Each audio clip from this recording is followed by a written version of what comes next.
Ma már mindenki influencer, vagy legalábbis annak hiszi magát. Kb. 100 követő, nulla tartalom, de már fizetett együttműködést akar, mert hát ő influencer. Beszéljünk egy kicsit erről. Mert ez nem így működik. Előbb építs fel valamit, tartalmat, közönséges stílust, elérést, valamit, ami érték a cégnek is, és azoknak is, akik néznek. A legtöbben konkrétan nem tudnak megszólalni kamera előtt, de ettől függetlenül már tartalmat gyártanak, nem tudnak helyesen leírni egy mondatot, nem tanulnak, nem fejlődnek, de a munka azért az büdös.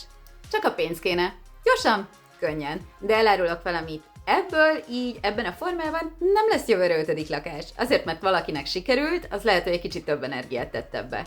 Akármennyire is sokak számára az influencerkedés, a tartalomkészítés nem munka, ebben azért most állapodjunk meg abban, hogy azért van mögötte munka, ha tényleg napi szinten tartalmat gyártasz, videókat készítesz, vágod, feliratozod, utómunkázod, kitalálod a koncepciót, stb. Hidd el, abban azért igenis van munka. Na de folytassuk, attól abba hagytam. Szóval most, hogy megállapítottuk, hogy ez munka, ennél egy kicsit egyébként több is. Tanulás, stratégia, idő, még több tanulás, elbukás, újrakezdés, és még több tanulás, idő, energia és anyagi befektetés. Szóval, ha te nem vagy hajlandó beletenni még ezt a minimumot se, még azelőtt, hogy fizetett együttműködéseket kérj, akkor lehet, hogy ez nem a te pályád.